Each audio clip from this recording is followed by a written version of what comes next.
여러분, 예수님의 찢기신 몸은 대속적 의미를 가진 것이 아니라 하늘에서 온 만나이고 생명의 떡으로 보아야 합니다. 그리고 누가복음에서 떡을 가져 감사 기도하시고 떼어 그들에게 주시며 이르시되 이것은 너희를 위하여 주는 내 몸이니라 너희가 이를 향하여 나를 기념하라 하시고 말씀하셨습니다.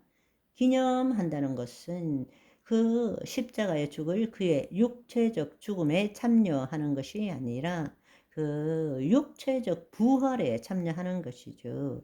하나님 안에 있는 생명이 예수 그리스도 안에 있고 예수 그리스도 안에 있는 생명이 우리 안에 임하게 되는 것입니다. 아멘.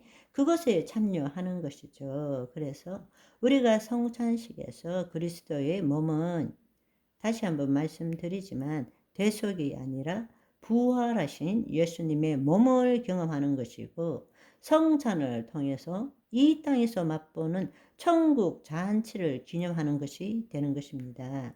우리가 음식을 먹으면 신체가 살아나죠.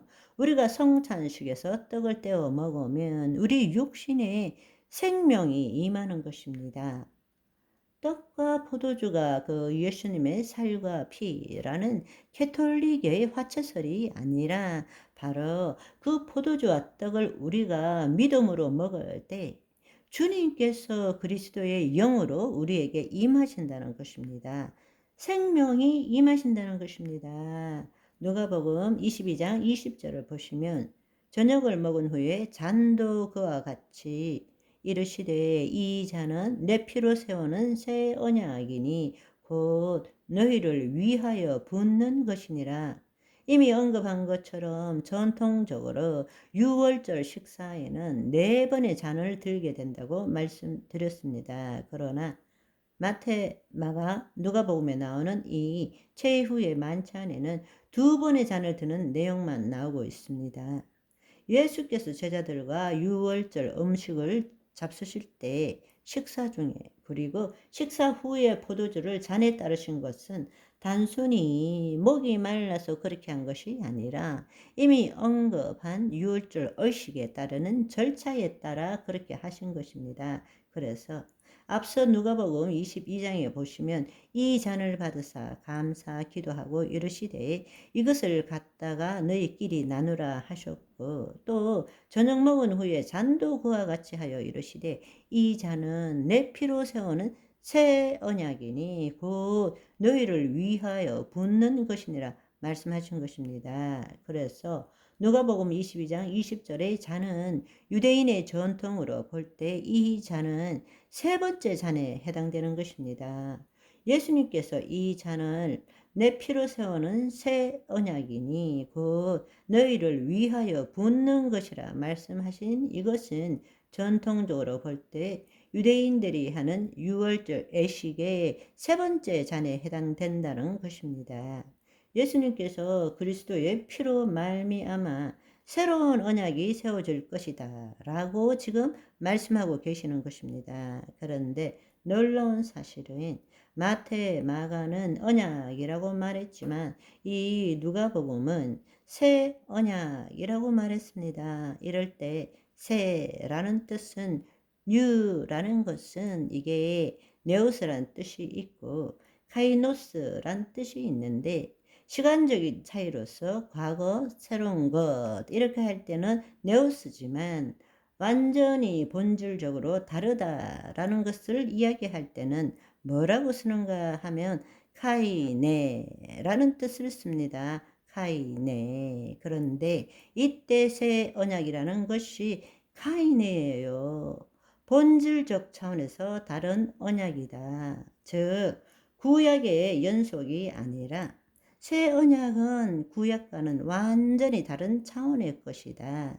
그것은 구약은 출애굽을 해서 애굽 땅에서 가나안으로 가기 위해서 출애굽한 정도지만 새 언약이라는 것은 우리가 육적인 존재에서 새 언약을 통해서 완전히 다른 본질적으로 다른 예수 그리스도 안에 새로운 피조물, 영적인 존재가 된다는 것입니다. 아멘.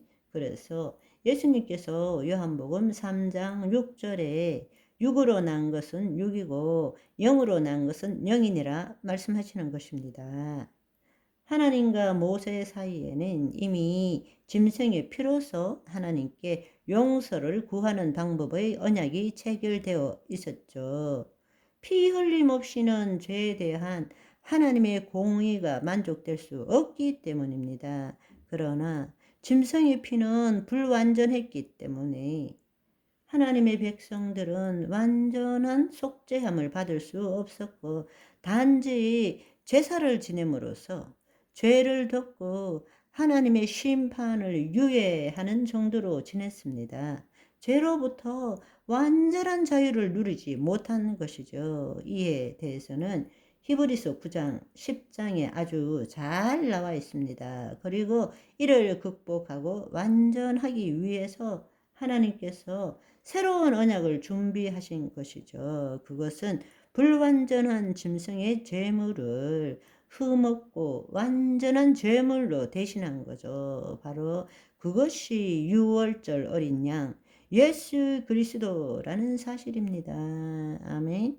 이제 여러분들이 이 사실을 이해하셨다면 한 걸음 더 나아가서 더 놀라운 사실을 여러분들과 함께 나누고자 합니다.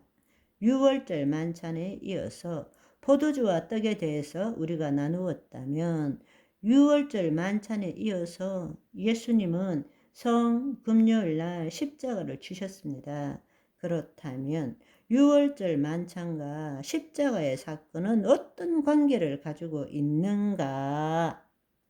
예수님께서 진설하신 그 최후의 만찬과 골고다 언덕에서 지신 그 십자가에서 못 박혀 죽으심은 분리될 수 없는 하나라는 것입니다. 새 유월절, 즉 최후의 만찬은 유월절에 기초를 두고 있고 십자가의 죽으심에서 온전히 이루어진 것입니다. 한마디로 말하면 예수님이 2000년 전에 행하신 최후의 만찬은 그 만찬 자체로서 완성된 것이 아니라 십자가 사건을 통해서 최후의 만찬이 완성된 것이라는 것을 알아야 한다는 것입니다. 아멘. 오늘은 여기까지. 바이바이.